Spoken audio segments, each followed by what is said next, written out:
to GoEast Chinese videos. Get ready to embark on an exciting journey with us as we take on the challenge of decoding Chinese characters. I'm Maria Mao, your trusty guide on this adventure. We've been teaching Chinese for over a decade, and I'm here to share our expertise with you. Are you struggling to make sense of those complex characters? Don't worry, you are not alone. Many beginners find them daunting at first. One of the GoEast students even thought Chinese characters looked like random print from ramen. Just impossible to code, right? But fear not. We've got you covered. In a series of videos, we will show you some smart and practical strategies and methods to help you crack the code and unlock the secrets of Chinese characters. So, sit back, relax, and let's dive into the wonderful world of Chinese characters together. Today, I want to take you on a journey through the history and evolution of Chinese characters.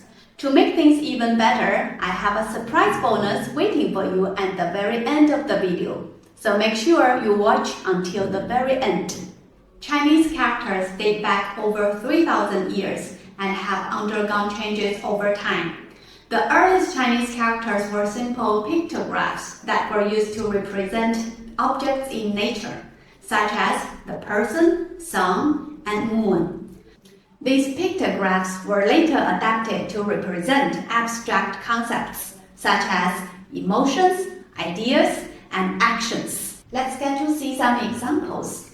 Even if you are a total beginner, when you see these characters, you probably can easily guess their meaning. This character means person. It looks just like a finger, right?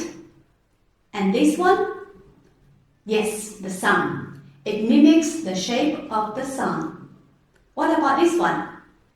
Yes, the moon. It resembles the shape of a half moon. And if I tell you 19 means number 1 in Chinese, can you guess what the 2 lines mean? What do the 3 lines mean?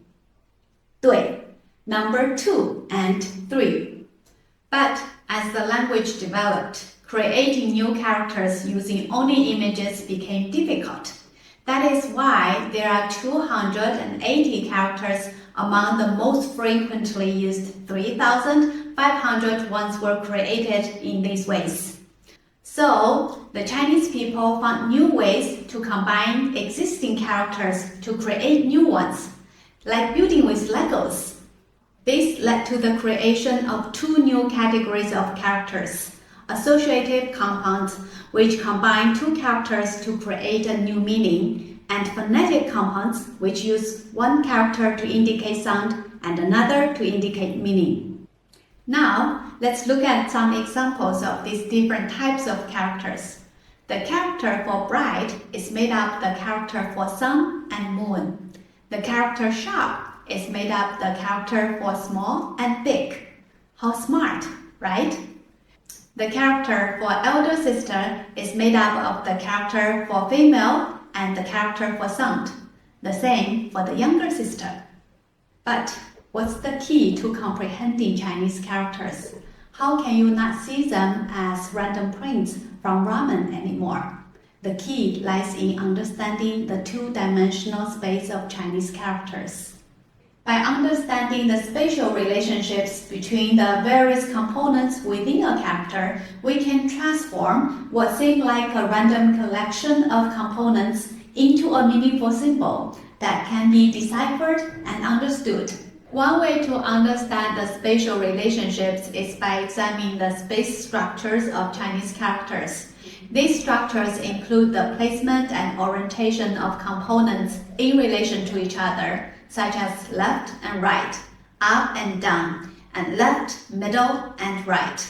For example, the character for rest has a left-right spatial structure, with the component on the left representing the person and the component on the right representing the tree.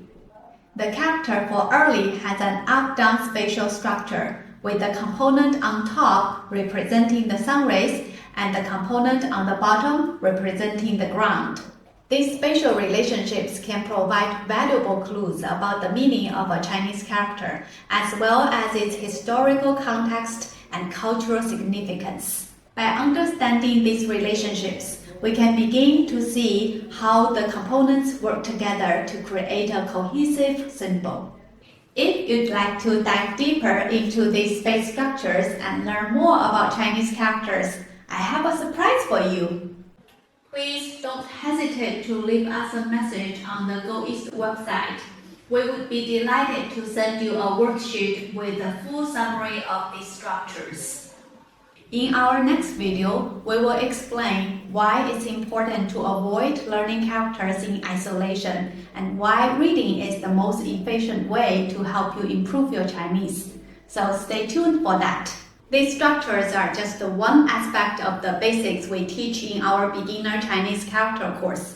If you are interested in kickstarting your Chinese language journey, be sure to check out our courses on the GoEast website.